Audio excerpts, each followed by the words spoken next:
Annyeonghaseyo, hello and hello. Timber frame buildings can be found in a huge variety all over the world. Besides others in Northeast Asia, Southeast Asia, Europe,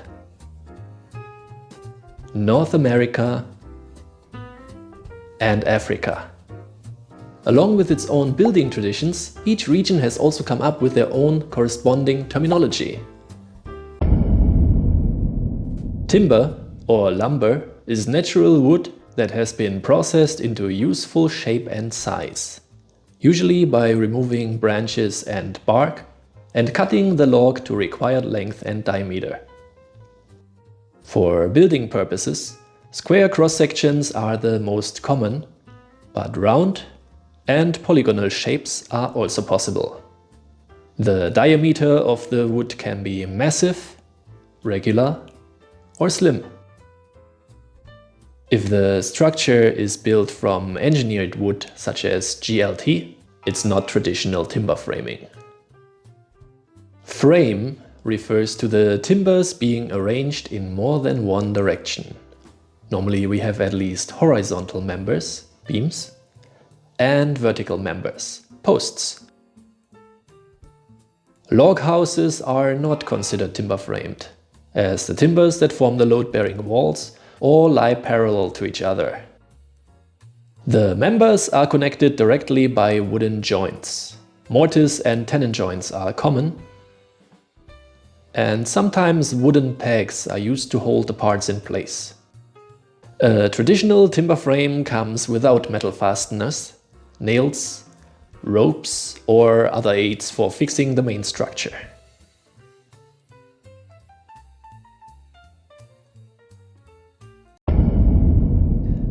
Fachwerk is sometimes translated as German-style timber framing, but that's not really accurate.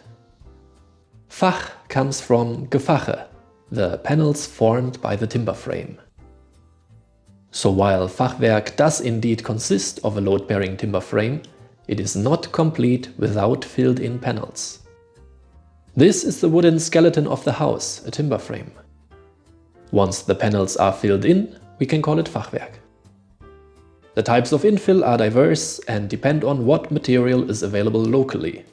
Wattle and daub infills can be found in many countries, but there are also brick infills, stones, wood and others. Buildings that cover the wall openings rather than filling them in are not Fachwerk. The Korean term Hanok differs from English timber framing and German Fachwerk in the sense that it is a cultural term rather than a technical one. Literally, it means Korean house. It's a rather recent term to distinguish traditionally Korean buildings from foreign ones, specifically Japanese, European and American. Unfortunately, the term doesn't really tell us what exactly should be considered traditionally Korean. When Koreans think of Hanok, the image most people have in mind is something like this. A timber-framed main structure, doors, windows and filled-in panels. Which could indeed be considered Fachwerk. A prominent roof, a kind of wooden terrace called maru, as well as an integrated floor heating system called undol. There are some other building types though that can also be considered Hanok. We are looking at what one could call Korean-style timber framing, but also other construction types, such as log houses, for example. Hanok is therefore defined less by one specific construction technique rather than by its cultural and architectural identity within Korea. What a sentence! Prehistoric dwellings are normally not considered Hanok. If we were to look at Joseon-era buildings, their architectural roots in preceding periods, and also buildings from more recent times that follow the same building methods and materials, we get a feeling for what Hanok means. If a building is clearly built following foreign styles and methods, it would not be considered Hanok, no matter in which period it was constructed. stone, timber, hanji, as well as natural materials for wall infill and roof covering make up a traditional Hanok. There are city Hanok, renovated Hanok, or newly built houses with features such as brick walls, glass windows, concrete roof tiles, and modern insulation materials. Depending on the extent of which these modern features are implemented, you could still call it a Hanok, but with modern features.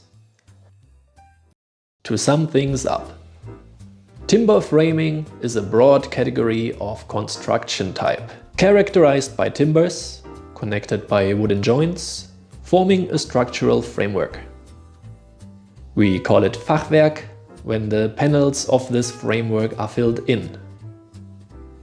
Hanok overlaps with these two terms to some extent, but it is a cultural term rather than a technical one, and its primary focus lies on what can be considered traditional Korean houses.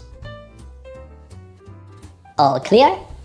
If you have any questions or comments, please let me know. If not, thanks for watching, have a nice day and goodbye! Annyeong!